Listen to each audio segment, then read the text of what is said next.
Why would a simple lunchbox make a grown man at my office turn pale and tell me to rush my son to the hospital? How did a mistake with my daughter-in-law's meal prep uncover what she had been secretly doing to my son for months? By the time I walked into that hospital, the man everyone treated like an interfering old fool had finally seen enough. Before we dive deeper into this story, I have one small request. Please subscribe, drop a like, comment, and hit that hype button to boost this channel so more people can discover these incredible stories. My name is Leo Carter. I am 58. I work as a supervisor in a busy warehouse outside the city. It is not a fancy job, but it is steady. I like steady. I like clear rules, clear timing, clear results. Most days, I keep my head down and do what needs to be done. People around me often act like I am easy to push. They see my gray hair and my calm face. They think calm means soft. They think quiet means I will accept anything. I learned a long time ago that loud people often want attention more than truth. That Monday started like many others. I arrived early. The air inside the building was cool and dry. The lights made everything look flat and tired. I walked past rows of shelves and pallets. I checked the board with the day's orders. I checked who called in sick. I moved names around and made a plan. A younger supervisor named Trent walked by with his coffee. He liked to talk like he owned the whole place. He said I was always working too much and still living like a simple man. He said I should let other people take the stress. He also made small jokes about my family errands, like they were my real job. I nodded. I said I understood. I did not give him more than that. At mid-morning, my phone buzzed. It was Kayla, my son's wife. She always wrote like she was giving orders to a worker. She said she needed me to do a quick drop-off later. She said she had packed Aaron's lunch, but she had a long list of things to do, and I was already out. She said I should take it to Aaron's office after my shift. I read the message twice. She did not ask. She did not say please. She used short lines like a checklist. I felt the old familiar pressure in my chest, not anger, more like a slow weight. I typed back that I would handle it. I kept it simple. I have been a single father before. I know what it means to do too much. So I try to give Kayla space when she acts sharp. But there is a difference between stress and control. Kayla likes control. She likes schedules, labels, and plans that only she understands. Around noon, I stepped out for a short break. I sat in the break room with my sandwich and a cup of water. Some of the guys were watching short clips on a phone with the sound low. A few others talked about weekend plans. I took out my own phone and checked the time. Another message from Kayla popped up. She reminded me again. She wrote that the lunch container was in a bag with a green tag. She wrote that I should not mix it up with my things. She added that older people forget simple details, so she was writing it clearly. I stared at that line. My hands stayed still on the table. I did not react in front of the others. I just put my phone face down. Priya Desai, a quality control specialist, came in a minute later. She was the type who noticed small details. She did not talk much, but when she did, people listened. She had kind eyes and a careful way of speaking. She sat across from me and asked if I was doing another family run after work. I told her I was. I said it was just a lunch drop-off for my son. I tried to make it sound normal. Priya looked at my face for a moment and asked if I was okay. I told her I was fine. I said family is family, and we help each other. She nodded, but she did not look fully convinced. Oh, after break, I went back to the floor. The day moved fast. Forklifts beeped, pallets rolled. People called out numbers and aisle names. I checked the shipping schedule. I fixed a labeling mistake that could have delayed a whole line of orders. Trent acted like it was nothing, but I saw his relief. He did not thank me. He simply walked away. Near the end of my shift, I left the building and got into my old car. The seat was worn. The steering wheel felt smooth from years of use. Before going to Aaron's office, I needed to do one more task. Twice a week, I pick up my granddaughter Mia from school because Kayla says her calendar is too full. I do it because Mia waits for me. She runs to the front gate when she sees my car. The school front office smelled like paper and hand soap. The staff knew me by now. They were polite. They spoke softly. One of them handed me a small reminder sheet about food rules and allergies. They always did that. It was their routine. I appreciated routines. I signed the pickup form. Mia came out with her little backpack. She smiled when she saw me. She held my hand as we walked to the car.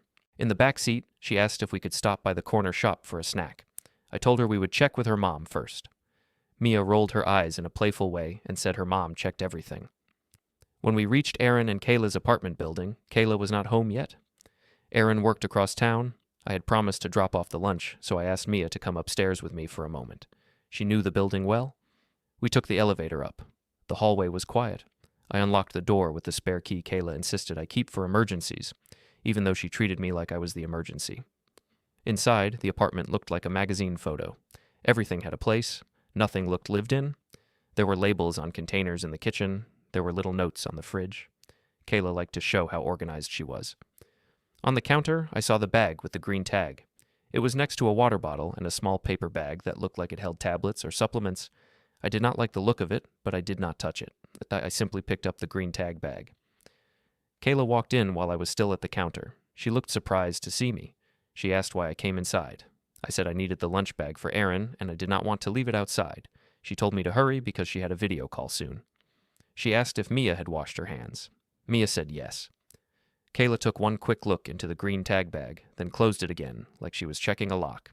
She said she had put everything Aaron needed inside and that he had been low energy lately, so she was being strict about what he ate and drank. She said she was supporting him. She said I should not make comments because I did not understand modern nutrition. I did not argue. I said I understood. I told her I would take it to Aaron's office right after I dropped Mia off. Kayla nodded, but her face stayed tight. She reminded me not to open anything and not to add anything. She said she did not want mix-ups. That last line made me pause. I asked why she would think I might add something. Kayla shrugged and said people do strange things when they think they know best. She said it in a calm voice, but the meaning was sharp. Mia looked at me, confused. I smiled at Mia and told her everything was fine. Kayla took Mia to the bathroom and told her to get ready for homework time. I stood by the counter with the bag in my hand. I felt like I was holding something fragile, not because of the food, but because of the way Kayla guarded it. I left the apartment and drove back toward the warehouse area first, because Aaron's office was on that side of town. I planned to stop by my workplace to pick up a form I needed for next week. Priya would still be there. She worked a later schedule. When I arrived, I went straight to the small office near quality control. Priya looked up from her desk and asked if I had done my lunch delivery. I told her I was on my way. I also told her Kayla had been strict about it. Priya asked if she could see the bag for 1 second. She said she wanted to check the label because sometimes people mix up lunch orders at that building, and she did not want me blamed for a mistake. I agreed. I put the bag on her desk. Priya opened the top carefully. She did not dig through it. She only lifted the lid enough to see what was inside. Her face changed fast. Her eyes locked on something small near the side pocket. She went still, like she had seen a hazard sign. She asked who packed the lunch. I said Kayla did. Priya asked if Aaron had any medical plan right now. I said not that I knew. I said he was tired lately, but he had a busy office job and 2 small kids. Priya nodded, but she looked more worried. She pointed to a small container inside. It was not marked. She pointed to a powder packet with a bright label. She did not touch them with her bare hands. She used a pen to lift the edge, as if she did not want her fingerprints on anything. Priya asked if Aaron knew these items were in there. I said I did not know. I said Kayla mentioned she was being strict with his meals. Priya's voice stayed low. She told me she used to work in a pharmacy setting years ago. She said some combinations of tablets and boosters can cause serious harm if taken often. She said unmarked containers were not normal. She said the safest step was to get Aaron checked right away. I asked if she was sure. Priya said she could not explain every detail, but she had enough knowledge to feel certain that waiting was not wise. She said I should take the whole bag as it was and go to a hospital. She told me not to call it a small family issue. She told me to treat it as a health risk. For a moment, my mind tried to reject it. A lunch bag, a powder packet, a small container. It sounded too simple. But Priya's face did not look dramatic. It looked focused. That made me listen. I picked up the bag again. My grip felt tighter now. I thanked Priya. I asked what I should say if Kayla called. Priya told me to keep it simple and calm. She said I should not argue by phone. She said the hospital staff would ask the right questions. As I walked back to my car, my phone buzzed again. Kayla had sent another message. She asked if I had delivered Aaron's lunch yet. She added that she did not want delays because Aaron needed to follow her plan exactly. I stood by the driver's door for a second, reading her words. Then I looked down at the green tag bag in my hand. I did not feel anger. I felt clarity, like a light turning on in a quiet room. I got in the car and started driving, not toward Aaron's office, but toward the nearest hospital. I drove with both hands on the wheel. The green tag bag sat on the passenger seat like it was heavier than it looked. The road felt longer than usual. Every red light felt personal. I kept telling myself to stay calm and follow steps. On the way, I called Aaron. He did not answer. I called again, still nothing. Then I called Kayla. She picked up on the second ring. Her voice sounded busy, like she was walking fast. She asked why I was calling when I could just text. I told her I was not taking the lunch to Aaron's office. I told her I was going to the hospital instead. I said a colleague noticed something in the lunchbox and got worried. Kayla went quiet for 1 second, then her voice changed. She asked what colleague. She asked what I thought I saw. She said I had no right to touch their food. She said I was always trying to control things that were not my business. I told her I did not touch anything. I told her I only looked because Priya asked to check the label, and then she noticed something. I told Kayla that Priya used to work around medications, and she did not react without reason. Kayla said Aaron was fine. She said he had been tired because he worked hard. She said everyone in their age group was tired. She said I needed to stop acting like a hero in my own head. She said if I created drama at a hospital, I would embarrass Aaron in front of professionals. I told her I understood her concern. I told her I would keep things calm. I told her I would just ask for a check. Kayla said she was calling Aaron right now and that I should not do anything until she spoke to him. I ended the call without arguing. I did not want to give her more fuel. I parked at the hospital and carried the bag inside. The entrance was bright. The air smelled like cleaning products and coffee. People sat in rows with tired faces. A small TV played news with the sound low. I walked up to the front desk and told them I was there because I was worried about my son's health, and I had something connected to his meals. The person at the desk asked for Aaron's name and date of birth. I gave it. They asked if he was coming in by himself. I said I was trying to reach him. They told me to sit and wait while they called the clinical desk. I sat with the bag at my feet. My knee bounced under the chair, even though I tried to keep still. I kept my face calm. Inside, my mind kept replaying Priya's reaction. Priya was not a dramatic person. That was the main reason I was there. After a while, Aaron finally called me back. His voice sounded flat, like he had just woken up. I told him I was at the hospital. I told him I needed him to come in for a check. He asked why. I told him I had the lunch Kayla packed, and there were items inside that worried Priya, and she asked me to take him in. Aaron sighed. He said Kayla told him I was overreacting. He said it was embarrassing. He said he had a meeting at work, and he could not just leave. I kept my tone steady. I told him I was not trying to control him. I told him I was not trying to shame Kayla. I told him a professional had looked at the items and got concerned. I said I would rather feel awkward for one afternoon than ignore something that could become serious. Aaron did not answer right away. Then he said he would come. He sounded annoyed, but he also sounded uncertain, like he did not fully trust his own energy level. He said he would tell his manager he had a family matter. While I waited, my mind went back to earlier years. I do not like to live in the past, but some days the past returns by itself. Aaron was my only child. When he was 8, my wife got very ill. Those months changed everything in our home. I learned how to cook simple meals that were safe and consistent. I learned how to read labels. I learned how to watch a child's face for small changes. I learned how to keep calm when I was tired. After my wife was gone, it was just Aaron and me. I worked long shifts. I paid for school supplies and dentist visits. I packed lunches every morning. It was not heroic. It was just what had to be done. Because of that, I never saw food as a small thing. Food is care. Food is routine. Food is a way you say, I am watching out for you, without speaking. That is why Kayla's controlling behavior always bothered me. She treated meals like a tool to shape people. Aaron met Kayla in his mid-20s. At first, I was happy he found someone. Kayla was lively. She had a sharp mind and a fast smile. She talked about goals and productivity. She spoke like she was building a brand, not a life. I did not judge her. I thought maybe she was just young and full of energy. Over time, things shifted. Kayla started to speak for Aaron more than Aaron spoke for himself. If I asked Aaron about work, Kayla answered. If I asked Aaron if he was tired, Kayla said he needed to optimize his sleep. If I suggested a simple meal, Kayla said her plan was more advanced. The first big moment I remember was a family birthday dinner at a chain restaurant. It was Mia's birthday. Kayla planned everything. She even brought her own small food containers, even though the restaurant had options. Kayla's parents, Richard and Linda, came too. They were dressed like they were going to a business dinner, not a child's birthday. Richard spoke loud and smooth. Linda smiled a lot, but her smile felt like a curtain. When the server asked about meals, Kayla made a small speech about nutrition. She explained what Mia could and could not eat. She explained what Aaron should avoid for energy. She talked like the table was her audience. At some point, Richard looked at my plate and made a comment about how I ate like a man from another time. Linda laughed softly and said the old ways were comforting, but not always good. Kayla joined in. She said I meant well, but I had not kept up with modern health. Aaron looked down at his menu like he wanted to disappear. I remember that clearly. I remember thinking that Kayla did not just want to be right. She wanted a room to agree with her. After that dinner, Kayla started calling me less. When she did, it was usually for a practical task. Pick up Mia, drop off a package, fix something small in their apartment, take a photo of a document. She treated me like a helper, not family. I allowed some of it because I wanted to stay close to my son and my grandchildren. I told myself it was the price of peace. I told myself Kayla was stressed. I told myself Aaron would speak up if he needed to. But Aaron did not speak up. He got quieter. He started saying things like, "Kayla knows best," when I asked simple questions. He started using her words without noticing. It was like the tone of their house became her tone.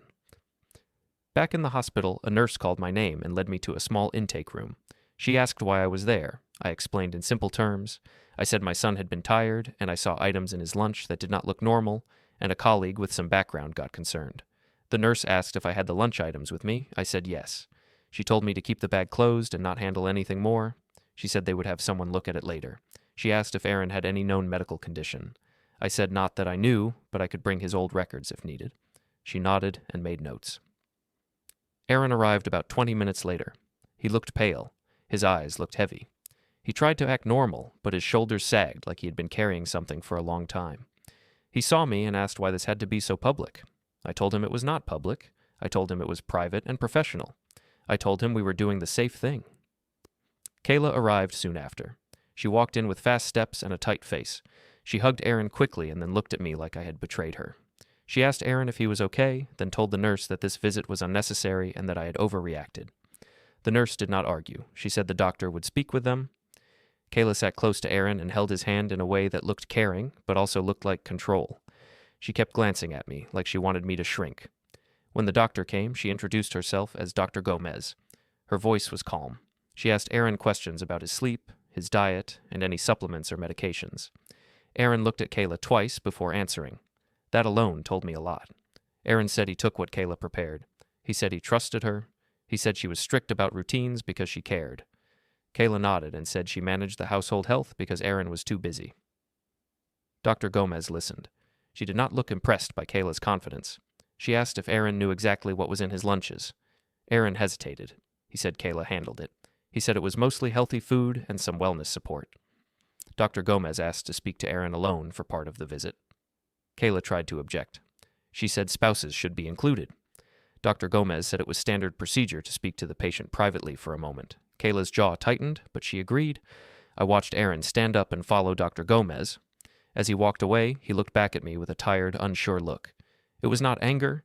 It was something closer to fear, though he would not call it that. Kayla sat down again and crossed her arms. She said this was exactly what she warned about. She said I always tried to insert myself. She said I did not respect their boundaries. I did not reply. I kept my eyes on the hallway where Aaron disappeared, and I focused on breathing slow. Dr. Gomez came back after what felt like a long time. Aaron walked behind her, slower than before. His eyes looked glassy, like he was trying hard to stay present. Kayla stood up fast and asked what they discussed. Dr. Gomez said she would share what was appropriate for the family, but she also needed to focus on Aaron as the patient. Dr. Gomez asked Aaron again about any tablets, powders, or wellness products he might be taking. Aaron looked at Kayla first. Then he said he mostly followed what Kayla prepared. He said he did not always read labels because he trusted her. Dr. Gomez nodded and said trust was important, but clear knowledge was also important. Then Dr. Gomez said something that made the room feel smaller. She said Aaron's initial checks suggested repeated exposure to items that were not listed anywhere in his standard health history. She said it did not match what Aaron described as his usual routine. She said the safest next step was more testing and a careful review of what he had been consuming over the last months. Kayla reacted fast. She said that was not possible. She said Aaron ate clean. She said she tracked everything. She said the only unknown factor was me showing up with a bag and making trouble. Dr. Gomez did not rise to Kayla's tone. She said she understood that emotions were high. She said she was not blaming anyone at that moment. She said her role was to identify patterns and reduce risk. She said she would ask for a list of all products used in the home, including any powders, drink mixes, and tablets, even if they seemed harmless. Kayla folded her arms and looked at me. She said I was always pushing my way into their home. She said I treated Kayla like she was not capable. She said I had been hovering since the wedding and that I could not accept that Aaron was an adult now. I kept my voice steady. I said I did not want control. I said I wanted clarity. I said a coworker noticed something concerning and advised a hospital check. I said I followed that advice because I would rather be careful than regret doing nothing. Kayla stepped closer to Aaron and touched his shoulder. She said Aaron had been stressed and tired, and I was adding more stress. She said I was turning a normal week into a scene. She said I was making her look like a problem in front of professionals. Aaron rubbed his forehead like it hurt. He said he just wanted to go home. He said he felt drained. He said he was tired of conflict. Dr. Gomez said she understood, but she recommended Aaron stay for more evaluation. She said the goal was not to create conflict. She said the goal was to keep Aaron safe and stable. She said if a pattern was present, it was better to find it now than later. A nurse returned and asked Aaron to come with her for another step. Aaron stood up slowly. Kayla tried to go with him right away. The nurse said they would bring Kayla in after a brief check. Kayla did not like that, but she sat back down, breathing tight through her nose. The waiting area felt tense. People came and went. A child laughed somewhere down the hall, and it sounded out of place. I sat with my hands on my knees, trying to look calm. Inside, I kept thinking about one detail, the unmarked container. Kayla was not careless. If something had no label, that was a choice. Kayla leaned toward me and spoke in a low voice. She said I needed to stop this. She said if I kept pushing, she could make sure I saw the kids less. She said Mia and Caleb needed routine, not a grandfather who created alarms. I looked at her and chose my words carefully. I said I loved the kids and I respected routines. I said that was exactly why I took food safety seriously. I said nobody in the family benefited from guessing games. Kayla's eyes narrowed. She said I was acting like a judge. She said I had no training and no authority. She said I should go back to my warehouse and let educated people handle health. I did not respond to the job comment. I knew what she wanted. She wanted me to snap so she could point and say I was unstable. I kept quiet. About 20 minutes later, Kayla's parents arrived. I recognized them right away because they moved like they belonged everywhere. Richard walked in with long steps and a steady smile that did not reach his eyes. Linda followed, looking polished and concerned in a way that felt practiced. Richard greeted Aaron first, even though Aaron was not there. He asked where Aaron was and what was going on. Kayla explained quickly. She said I brought a lunch bag and claimed it was dangerous. She said I pressured Aaron into coming in, and now the hospital was wasting time. Richard turned to me and spoke in a firm voice. He said I was crossing lines. He said I needed to accept my place. He said Aaron had a wife and a household now. He said I was not the center of their family. I kept my tone calm. I said I was not trying to be the center. I said a professional raised a concern, and I followed procedure. I said the doctor would decide the next steps, not me. Linda sighed and said families should not handle disputes this way. She said if I had concerns, I should have talked to Kayla privately first. She said bringing it to a hospital was extreme and embarrassing. I asked Linda a simple question. I asked if she knew exactly what was in Aaron's lunch every day. Linda paused. Then she said Kayla was careful, and that should be enough. I nodded once. I said care was good, but clear information was better. Richard did not like that. He said I was implying Kayla was careless. He said Kayla managed the household, and I should respect that. He said I needed to stop creating division. A few moments later, Dr. Gomez returned and asked to speak with the family together. She led us to a smaller room with chairs and a desk. She said Aaron's follow-up checks supported her initial concern that something outside his normal routine had been happening regularly. She said Aaron had not reported taking certain items, yet markers suggested repeated use. Kayla tried to speak over her. Dr. Gomez raised her hand slightly and continued. She said this did not automatically mean intent or wrongdoing, but it did mean a careful review was necessary. She asked Kayla again for a complete list of everything used in food and drinks in the home. She asked for packaging, receipts, or any record that could help identify products and amounts. Kayla's face went stiff. She said she did not keep receipts like that. She said she did not need to justify her meal prep. She said she was being treated unfairly because of my interference. Dr. Gomez said no one was on trial in that room. She said the goal was information. She said if Kayla had nothing to hide, then providing details would help clear confusion faster. That last line made Kayla look at me like she wanted to throw something. She did not.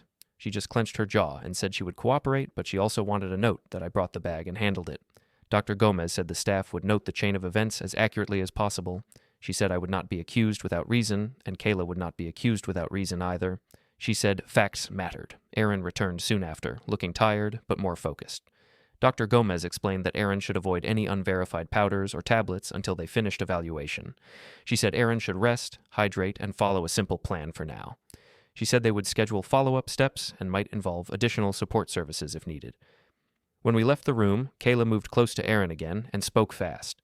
She said she would handle everything at home. She said she would clean out the pantry and show that nothing strange was there. She said I had caused a mess, and now she had to fix it. Erin looked at me. His eyes were heavy, but there was a new doubt in them. He said he did not know what to think. He said he did not remember taking anything beyond what Kayla gave him. He said he trusted her, but now he felt unsure. Kayla reached for his arm and said he was confused because of stress. She said this was why I should not have come.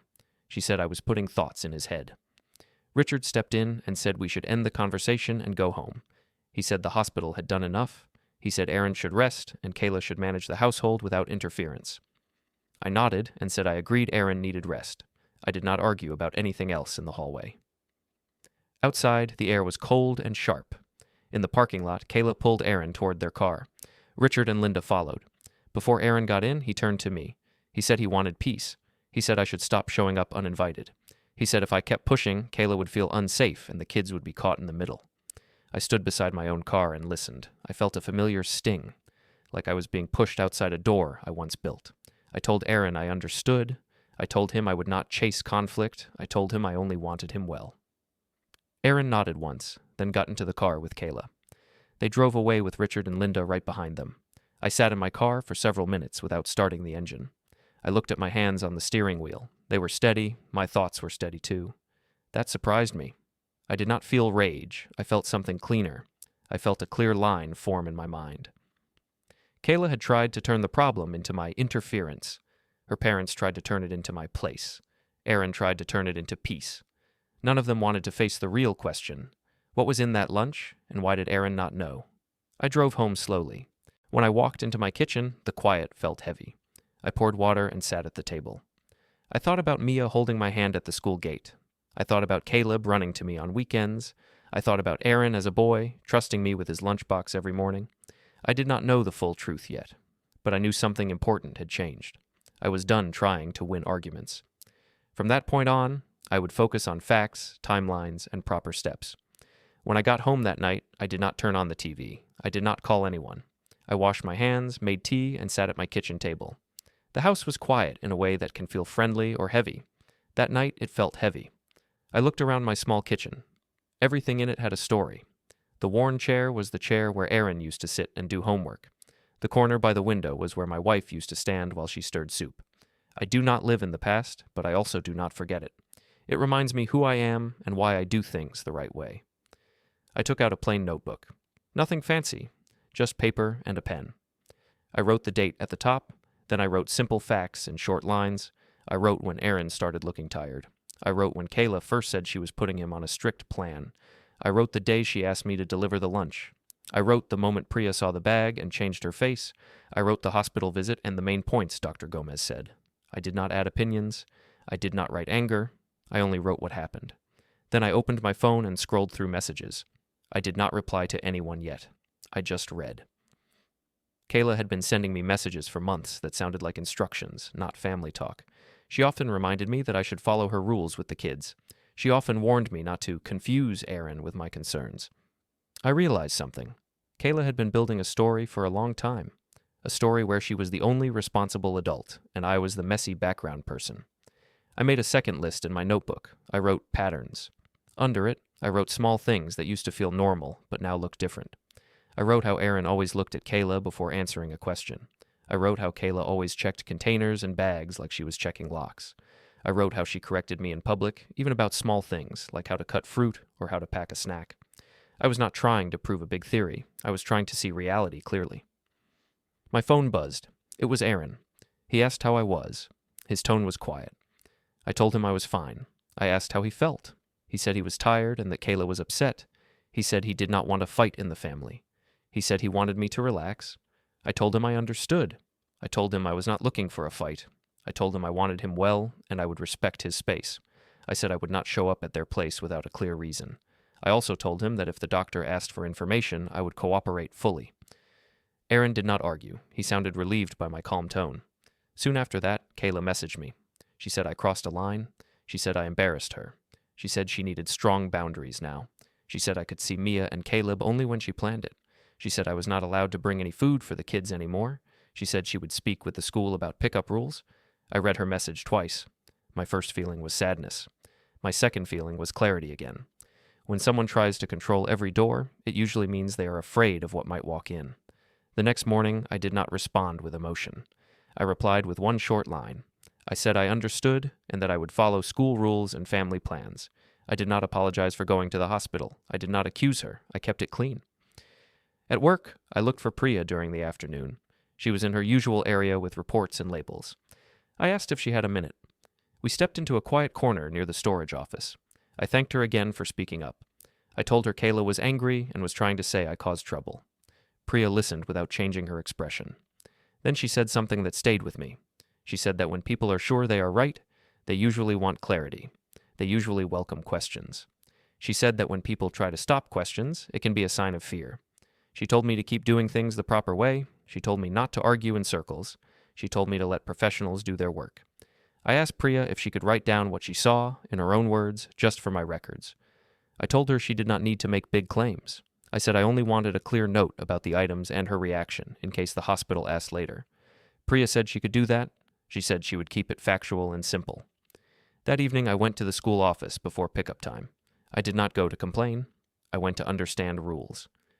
The staff member at the front desk recognized me. I asked if there had been any changes to Mia's pickup list or food forms. The staff member checked the system. She said Kayla had recently updated a few permissions. She said it was common for parents to adjust plans.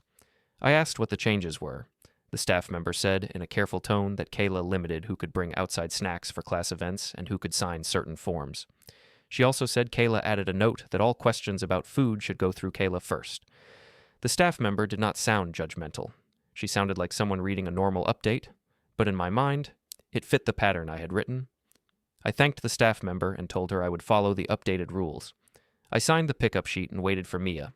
When she came out, she hugged me and asked if we could go to the corner shop. I told her not today.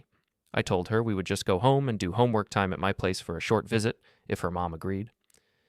Mia's face fell for a second. She asked why everything needed permission. I told her that grown-ups sometimes worry too much, and we needed to follow rules. She accepted it, but she looked disappointed.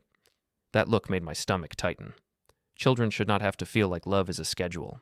Later that week, I got a call from an unknown number. It was Carla Nguyen, the lawyer Priya had mentioned. Priya's cousin knew her, and Priya had asked if Carla would be open to a short consultation. Carla spoke in a calm, practical way. She asked me to explain the situation in plain words from the beginning. I did. Carla did not rush me. She asked for dates. She asked who said what and when. She asked what the hospital did and what they said they would do next. She asked if I had any written messages from Kayla about food routines and plans. She asked if Aaron had given permission for me to be involved in his care. I told her Aaron had not formally done that, but I could ask him. Carla told me to stay respectful and stay factual. She told me not to accuse anyone by message. She told me to avoid emotional wording. She said that if professionals needed information, they would request it. She said my job was to keep clean records, protect my role with the children by following school rules, and avoid giving Kayla a reason to paint me as unstable.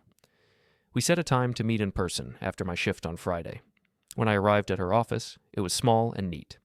Carla greeted me, offered water, and sat across from me with a notepad. She asked me to list my goals. I told her my goals were simple. I wanted Aaron safe. I wanted my grandchildren safe. I wanted a fair process that did not depend on who was louder. Carla said that was a reasonable goal.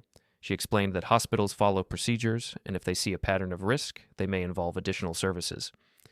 She said that was not about family drama. She said it was about safety and documentation. She also said that if Kayla tried to block my contact with the children without cause, I should not fight it with shouting. I should fight it with proper channels and calm consistency. On the drive home, I called Aaron again. I asked if we could talk for 10 minutes without Kayla present. Aaron sounded tired, but he agreed. I told him I met with a lawyer to understand my rights and responsibilities, not to attack anyone. Aaron asked if I was planning to break the family apart. I told him no. I told him I was planning to protect him and the kids through proper steps. I told him I needed him to be honest about what he knew and what he did not know. Aaron went quiet. Then he admitted he did not fully know what Kayla added to his drinks and meals. He said he trusted her because she sounded confident. He said he had felt worse over the last months, but he kept telling himself it was work stress. He said he did not want to believe his own home routine could be part of the problem. I told him it was not about blame in our phone call. I told him it was about clarity. I asked him to keep notes about how he felt each day and what he consumed as best as he could remember. I asked him to ask Kayla for full labels and full details, calmly, without accusations. Aaron said he would try, but he also said Kayla would not like it. After that call, I sat again at my kitchen table. I added new lines to my notebook. I wrote that Aaron admitted he did not know details. I wrote that Kayla had changed school forms. I wrote that Carla advised calm documentation and proper channels. I wrote that Priya would provide a factual note of what she saw. I still did not know the full truth. But the shape of it was clearer now. Kayla was not only controlling the meals, she was controlling the story around the meals. And for the first time, I could see where her story had weak spots. I went to bed early that night. I did not feel victory. I did not feel despair either. I felt focused. I felt like I had stepped onto a path where feelings mattered less than facts and where systems mattered more than loud voices. The next 2 weeks felt like walking with a glass cup in my hand. I could not drop it. I could not hide it. I had to carry it carefully and keep moving. I kept going to work. I kept my voice even. I did not tell people details. I did not want gossip to turn into a story I could not control. Trent still made small comments about my family errands. I let them pass. I focused on what I could measure: dates, messages, and procedures. Priya gave me her written note after a few days. It was short and factual, exactly what I asked for. She described what she saw in the lunch bag, why it worried her, and that she advised me to seek medical help for Aaron. She did not add drama. She did not name motives. She simply described her professional concern. I thanked her and put the note away in a folder at home. At home, I kept building my timeline. I saved screenshots of Kayla's messages. I saved dates of school form updates. I saved the day and time of the hospital visit. I also saved my call logs because I wanted to show I tried to reach Aaron before I took any step. Kayla kept pushing, but in a different way now. She acted polite in public and sharp in private. In the family group chat, she wrote long messages about healthy living and boundaries. She wrote that everyone needed to respect the parents' decisions. She wrote that outside opinions were confusing and harmful. She did not mention my name directly, but the meaning was clear. Her parents replied with supportive words. They wrote that good families trusted the couple and did not let outsiders interfere.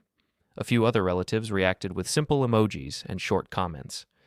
Nobody asked me what happened. Nobody asked what the doctor said. The story Kayla offered was easier, so they accepted it. I did not correct them in the chat. I did not defend myself line by line. I knew that would only make me look like the difficult person, so I stayed quiet. I let the record speak later, in the proper place.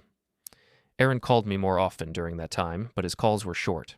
He sounded tired and confused. He said Kayla was watching what he ate even more closely now. He said she told him the hospital situation was my fault.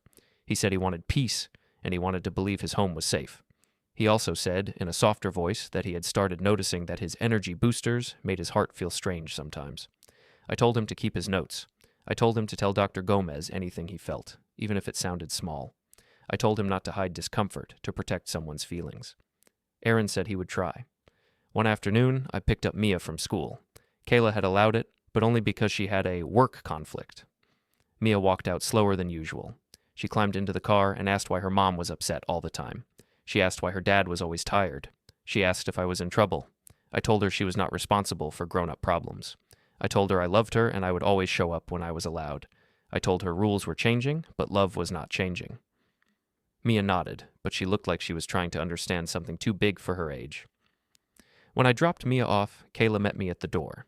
She did not invite me inside. She stood in the doorway like a gate. She asked if I had been talking to Mia about the hospital. I said no. I said I only talked about homework and school. Kayla said she did not want poison in her home. She said she did not want stories that made her look like a problem. I did not react to the word she used. I simply told her the hospital was following procedure and I was cooperating with it. I told her if she wanted clarity, she could share full details with the doctor. Kayla said she already had. She said the doctors were only listening because I made a scene. When I walked back to my car, I noticed something small. Kayla's hand was shaking as she adjusted Mia's backpack strap. It was quick, and she hid it right away, but I saw it. People who feel fully in control do not shake like that. That weekend, Carla asked me to come to her office again.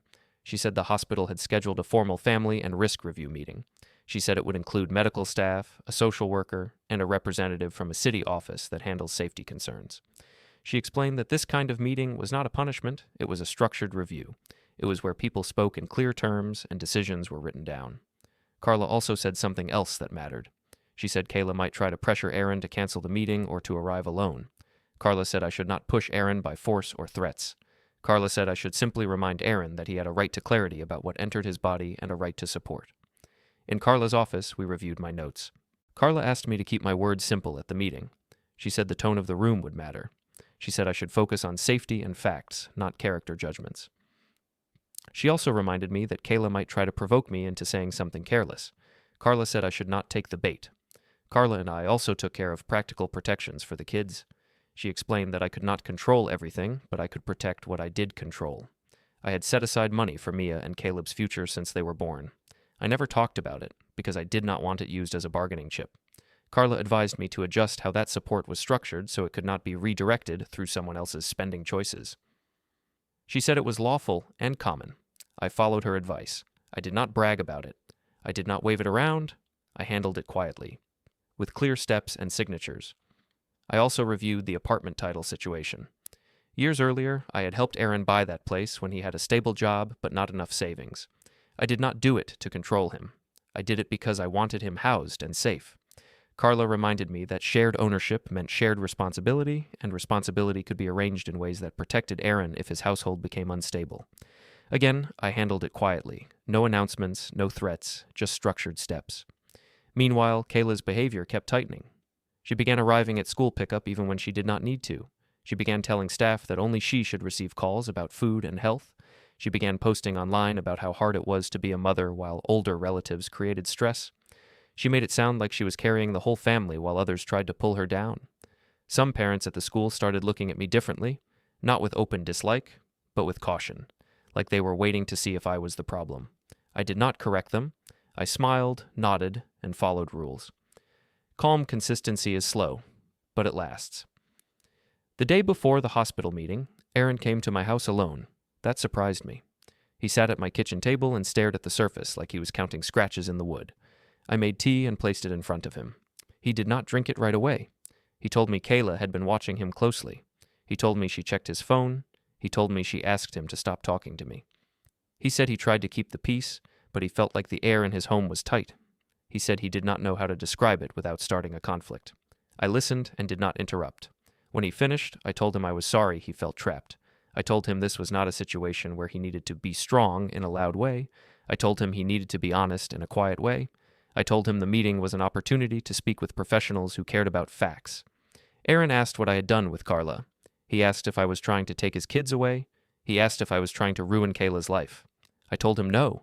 I told him I was trying to protect him and the children. I told him that protecting did not always look like shouting or fighting. Sometimes it looked like paperwork and proper procedures. I told him I did not want revenge. I wanted safety and clarity. Aaron finally drank his tea. His hands shook slightly as he lifted the cup. He looked at me and said he was starting to fear his own routine. He said the idea of eating a normal lunch now made him tense because he kept wondering what was inside. He said that thought alone made him feel ashamed. I told him shame belonged to people who hide and control, not to people who ask questions. I told him he did the right thing by coming to the hospital and by coming here. Aaron's eyes got wet, but he wiped them quickly and looked away. Before he left, I asked him for one thing. I asked him to show up at the meeting and speak honestly. I said he did not need to accuse anyone. He only needed to say what he knew and what he did not know. Aaron nodded and said he would. That night, I did not sleep much, not because I was panicking, but because my mind kept checking details like a clerk checking a list. I laid out my clothes for the next day. I charged my phone. I checked the meeting time twice. I placed my notebook in my bag. I also placed my folder in the bag, sealed and organized, because Carla told me organization mattered. A scattered person looks uncertain. A prepared person looks credible. In the morning, I drove to work, finished my shift, and left without talking to Trent or anyone else. I kept my face calm. I kept my steps steady. At home, I changed clothes and washed my hands, like I always do before going somewhere serious. Then I drove to the hospital. The sky was gray, the roads were busy. I parked and walked inside. The hospital air was the same sharp, clean smell as before. I checked in at the administration desk and gave my name. A staff member pointed me toward a corridor with glass doors and quiet waiting chairs. Carla arrived a few minutes later. She greeted me with a small nod and asked if I was ready. I told her I was ready to be calm and clear. We waited as people gathered. I saw Dr. Gomez speaking with a colleague, I saw a social worker reviewing a clipboard.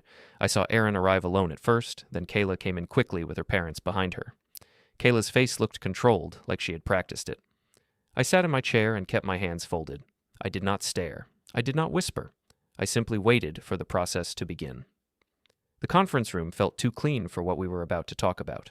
The table was long, the lights were bright, there were folders stacked in neat piles.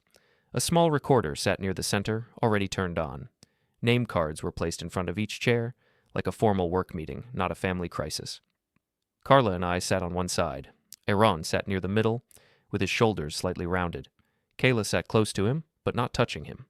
Her parents sat on either side of her, like they were forming a wall. Dr. Gomez sat across from us with a hospital social worker and a city representative. Everyone looked calm on the outside, but the air felt tight. The social worker started by explaining the purpose of the meeting. She said this was a structured review of risk, not a place for shouting. She said the goal was safety, clarity, and a plan that could be followed. She said all claims had to match facts, not feelings. Kayla nodded fast, like she agreed with the rules, but her foot moved under the table. Dr. Gomez then summarized Aaron's medical situation in plain language. She said his recent tests showed repeated exposure to certain substances that were not listed in his medical records. She said Aaron had reported no clear knowledge of taking those substances by choice. She said the pattern suggested it was not a single mistake, but something that happened more than once over time. She said the risk was serious, and it required a clear stop and a clear review. Kayla tried to jump in right away. She said the tests were being misunderstood. She said Aaron had a stressful job, and that stress can change the body. She said she had been giving him healthy support products and that hospitals often overreacted. Dr. Gomez listened and then asked for one simple thing, a full list of every product that had been added to Aaron's food and drinks in the last 6 months, including powders and tablets, with labels and amounts. Kayla said she did not keep lists like that. She said she did not measure everything because she used common sense. Dr. Gomez said common sense was not a measurement. She said a safe plan needed exact items, not general ideas. Then the social worker asked about the lunchbox because it was the original trigger. A staff member brought it in inside a sealed clear bag. It looked small on the table, almost silly, but everyone watched it like it was a warning sign. The staff member placed it in front of Dr. Gomez and stepped back. Dr. Gomez pointed to the unmarked container and the powder packet inside. She said the unmarked container was a problem on its own because it removed traceability. She said when a patient cannot name what they take, the hospital cannot protect them properly. She said the powder packet and the tablets did not match the simple meal prep story Kayla kept describing. Carla then asked if the meeting would allow a factual statement from a witness. The social worker said yes. Carla passed a short document across the table. It was Priya's note. It described what she saw, her background around medications, and why she warned me to seek medical help. It was calm and clear. It did not accuse motives. It only described a safety concern and the reason for it. Kayla's father glanced at the note and scoffed. He said it was just an opinion from a coworker, not a doctor. Dr. Gomez responded without changing her tone.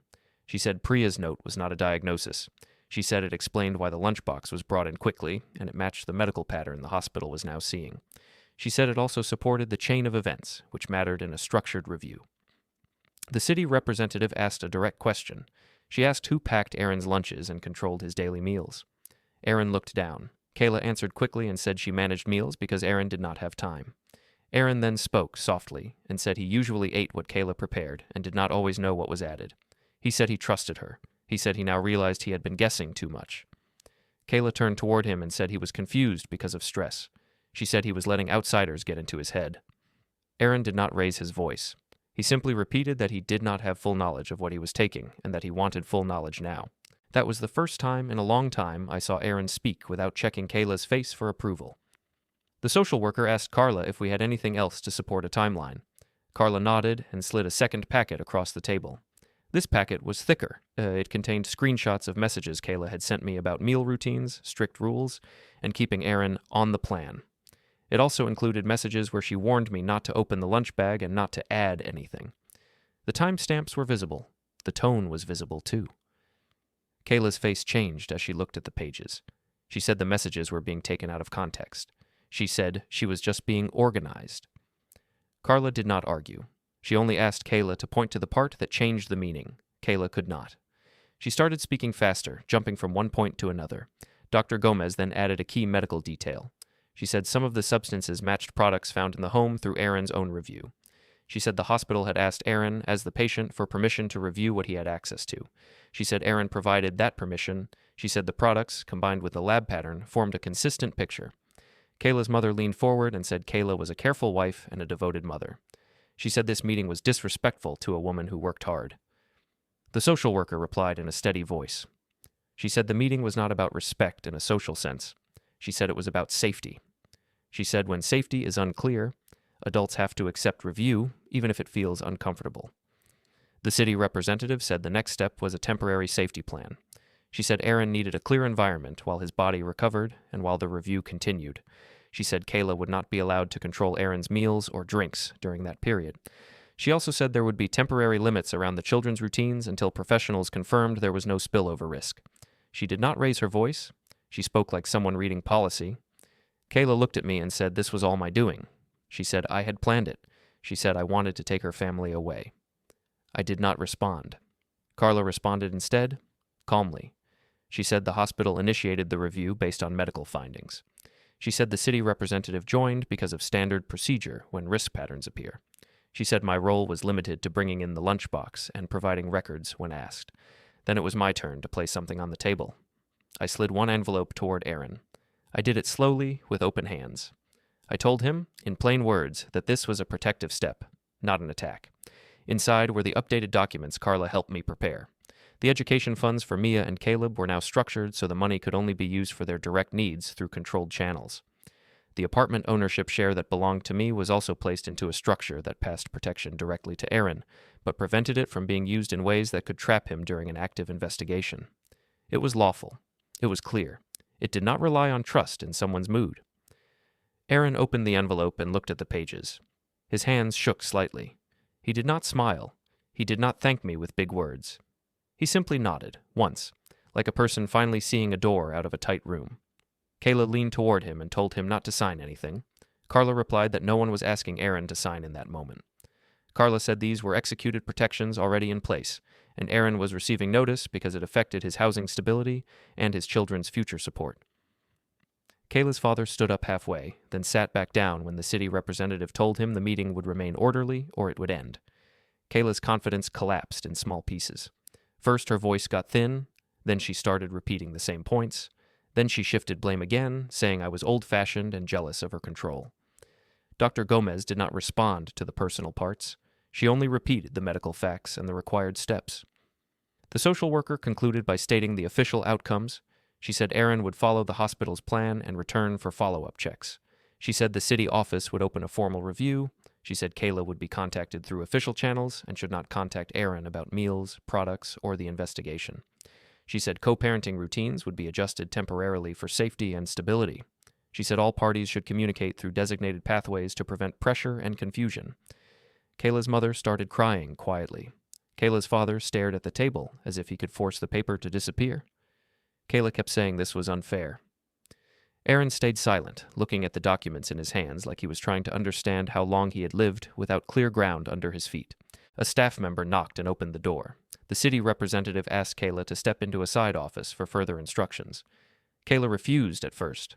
The representative repeated the request, still calm. 2 security staff appeared in the hallway, not rushing, just present. Kayla finally stood up, stiff, and walked out with her parents trailing behind her in shock. The room became quiet in a different way. Dr. Gomez looked at Aaron and asked if he felt safe going home. Aaron said he did not want to go back to the apartment that night. The social worker nodded and said they would support a temporary plan. I did not celebrate. I did not speak more than needed.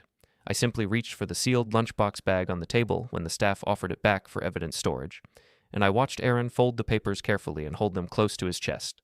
Then I stood up, nodded once to Carla and Dr. Gomez, and walked out of the conference room while the chairs behind me stayed empty and silent.